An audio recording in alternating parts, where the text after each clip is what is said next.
Este video dará unas luces sobre el contexto económico durante el plan de gobierno de Julio César Turbay Ayala, de 1978 a 1982. Primero daremos una breve introducción histórica. Los acontecimientos en el mundo comprendidos en este periodo son variados, pasando de unas condiciones favorables en promedio durante los años 70 a unas desfavorables ya desde el principio de la década de los 80, época en la cual se vivió una fuerte crisis mundial debido principalmente a una excesiva utilización de políticas deflacionarias, es decir, políticas orientadas a reducir la inflación, las cuales terminarían afectando la economía debido a una fuerte caída de los precios.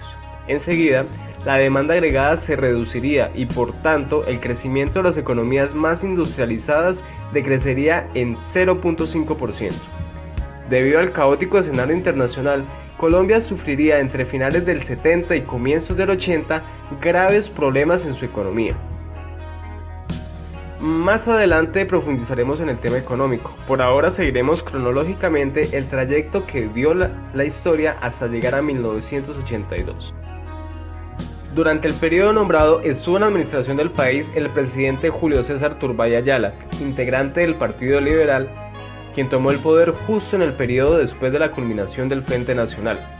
Durante su gobierno se llevó a cabo una fuerte política de aumento en el gasto público, a pesar de la influencia externa que tenía la administración colombiana en cuanto a que los demás países de la región estaban haciendo todo lo contrario a consecuencia de la crisis mundial vivida entre finales de los 70 y comienzos de los 80.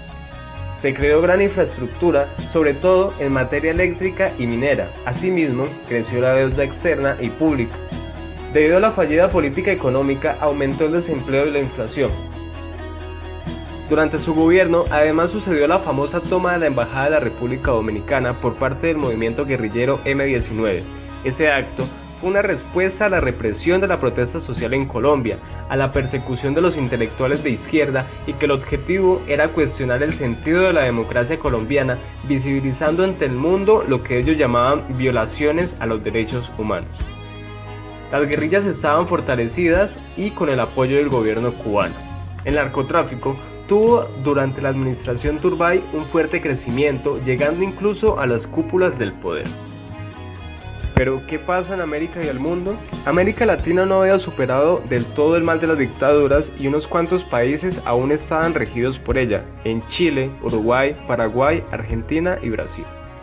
Los dictadores eran formados en la denominada Escuela de las Américas, bastión del gobierno estadounidense en Latinoamérica, de donde se enseñaban ideologías antimarxistas sustentadas por medio de la represión y la tortura. ¿Pero por qué Estados Unidos intervenía en la formación de líderes? El mundo vivía en la Guerra Fría. Alemania estaba separada por el muro de Berlín que diferenciaba a la República Comunista de la capitalista. Es entonces, y bajo la lucha hegemónica por el control mundial, que Estados Unidos se aseguró a América en su favor por medio de las recomendaciones de la Reserva Federal y la Escuela de las Américas, así como a través de un plan de entrega de créditos a los gobiernos de la región. La macroeconomía empezaba a cambiar fuertemente debido a que antes de la década de los 70 la política predominante en esta materia era la keynesiana, que incentivaba el incremento de gasto público y de otras alternativas en cuanto al mercado de dinero, para lograr los equilibrios macroeconómicos entre el mercado financiero y de bienes, denominado con el nombre del modelo ESLM. La política keynesiana se caería debido a un nuevo fenómeno que surgiría llamada estanflación. Este fenómeno se caracterizaba por un aumento del desempleo y la inflación, problema que la política keynesiana no podría resolver, por lo cual surgiría una nueva escuela económica que trataría de darle solución a tal fenómeno, como el economista Milton Friedman a la cabeza, conocidos como monetaristas, quienes consideraban que el problema de la inflación estaba principalmente en un problema de impresión de dinero. ¿Pero por qué apareció el fenómeno nunca antes visto conocido como estanflación? La OPEP, Organización de Países Exportadores de Petróleo, aumentó los precios del petróleo de manera considerable, lo que hizo que la depreciación económica subiera en términos nunca antes visto. Esto a su vez provocó que el Producto Interno Bruto se contrajera en 0.5% en 1982 en los países más industrializados con respecto a 1976, donde era de 4%. Chile fue el primer país donde se llevó a cabo el experimento monetarista con los denominados Chicago Boys durante la dictadura de Pinochet. ¿Tuvo repercusiones en Colombia la nueva escuela económica naciente? En este sentido, Colombia, conservadora por naturaleza, aplicó en el país políticas keynesianas, aunque claramente y debido a que los proyectos colombianos son más bien búsquedas para conservar las casas familiares. La utilización del aumento de gasto público puede decirse que se llevó a cabo más como una estrategia para demostrar la intervención estatal del gobierno. Ahora veamos cómo estuvo el desempeño de Colombia del 78 al 82. Durante el gobierno de Turbay se vivieron dos etapas, una antes y otra después de la crisis de depreciación que ya hemos mencionado. Primera etapa, antes de la crisis. Cuando Turbay toma la presidencia se estaban haciendo intentos por diversificar la economía, pero que a fin de cuentas sería muy pobre para la exigencia de un mercado mundial en que las multinacionales casi siempre ganaban competitivamente hablando. Sin embargo, durante la primera época de los 70, América se consolidó con una fuerte ventaja comparativa con respecto al resto del mundo en materia agrícola, y hacía fuertes intentos por consolidar una industria. Colombia no fue la excepción, y es por ello que se dio un fuerte auge de la exportación floral, la cual es una forma de diversificar la economía. Colombia, en virtud de crear una balanza comercial favorable, llevó a cabo una política que consistía en la sustitución de importaciones, reemplazando los bienes importados por productos más o menos parecidos en la industria nacional. Sin embargo, debemos decir que, debido a la pobre industria de América con respecto a la élite europea, en estos proyectos fracasó. Colombia, antes de la década de los 70, había hecho parte de varias organizaciones multilaterales de comercio con países de la región y otros de Centroamérica y del Caribe. Sin embargo, la única que sobreviviría hasta comienzos de los 70 sería el Pacto Andino, que a su vez terminaría por disolverse debido a la débil organización administrativa y de integración que no permitió una buena política de concesiones entre sí y multiayuda. Ahora veamos el crecimiento económico. De 1970 a 1979, el crecimiento anual de Colombia fue en promedio del 6%, una cifra satisfactoria, pero no comparable, por ejemplo, con otros continentes en desarrollo como el asiático, que crecía al 8% anual. ¿En qué consistía el plan de desarrollo de Turbay en materia económica?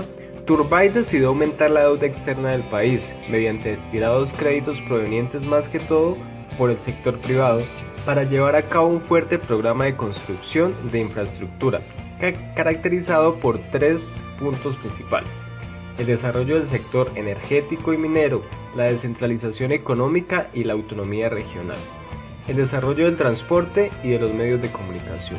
Sin embargo, y a pesar de que el gasto en infraestructura se hizo visible, este no era consistente con el ingreso del país, que aún dependiendo de la economía exportadora a finales de los 60 y comienzos de los 70, destinaba un quinto de su producción a exportaciones, lo que luego cambiaría a un tercio, pero que seguiría siendo una cifra insuficiente con respecto a las expectativas del país, en gran medida debido a una pobre logística transportadora.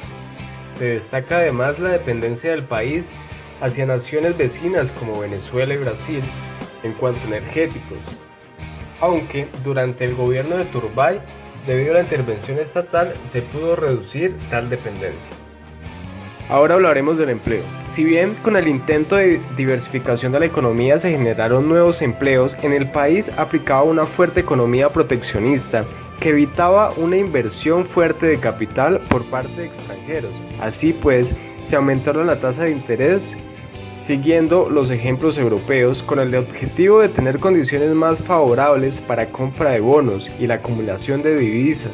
Sin embargo, la tasa de interés alta lo que terminó haciendo fue inhibir la iniciativa empresarial y por tanto evitando la intervención del capital directo que pudiera haber cambiado la situación de la industria en el país, supliendo las necesidades de trabajo.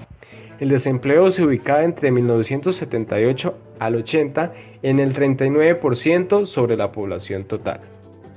En cuanto a la inflación, durante el primer periodo que lo hemos denotado de 1978 al 80, en la administración de Turbay, la inflación se mantuvo más bien estable, aunque alta, la cual se podía ubicar del 18 al 26%.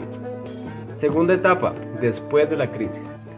Esta transición, que la catalogaremos de 1980 al 82, se caracteriza por vivir, como ya hemos visto, difíciles situaciones económicas en el panorama internacional y por ende en el interno. Pero, ¿qué efectos tuvo la crisis internacional en Colombia? Cuando sucede el shock de la estanflación, ocurre además que en América las monedas caen en un fuerte movimiento de depreciación, por lo cual la compra de divisas extranjeras se estanca, lo que a su vez hace que las economías latinoamericanas, incluyendo a Colombia, no tengan grandes oportunidades en la obtención de créditos y por tanto los gobiernos, tras el riesgo de un crecimiento en el Producto Interno Bruto cada vez más deficiente, renegocian sus deudas para poder recibir nuevos préstamos. Sin embargo, Colombia va contra la corriente durante el gobierno de Turbay y apuesta al incremento aún más de la deuda. Tal política al final terminaría fracasando. Luego de la crisis, la inflación en Colombia se disparó, ubicándose entre el 25 y el 30%. Se redujo la producción y bajaron los salarios en un 1.3%. Pero, ¿cuál fue la política del gobierno en materia económica? El gobierno, debido a la inflación de los precios en primera medida, tuvo que dar más cabida a las importaciones, ya que el consumo se estaba reduciendo preocupantemente. Buscó diversificar la economía vendiendo productos de diversa índole a países de Europa, del este, exsoviéticos. Es así que el 60% de exportaciones eran de materias primas. Para evitar una disparada de las tasas de cambio y con ello una posición desfavorable en el mercado de bonos, el Banco Central decidió dejar una tasa de cambio casi única, la cual no les permitió jugar más con los mercados, atrayendo nuevas líneas comerciales. El Banco Central llevó a cabo políticas monetarias muy conservadoras y relajadas, lo cual a su vez terminaría afectando en la inflación, disminución de la producción y aumento del desempleo.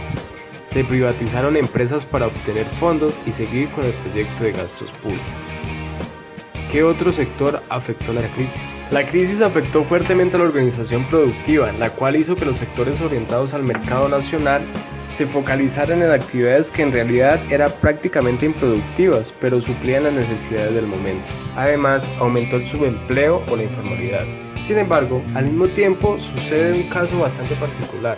El empleo formal aumenta en un 2.5%, pero debido a la mano de obra poco calificada del país, esto no significó casi nada para mitigar el desempleo, que hizo que la fuerza de trabajo disponible aumentara en un 5%. La inversión se redujo en un 5%.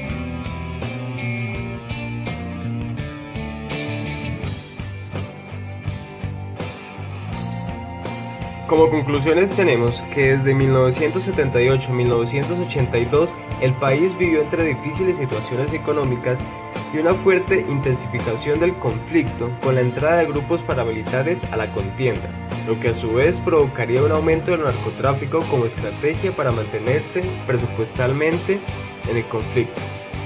Se dieron fuertes transiciones del campo a la ciudad, debido al abandono que cada vez era mayor en infraestructura en las áreas rurales.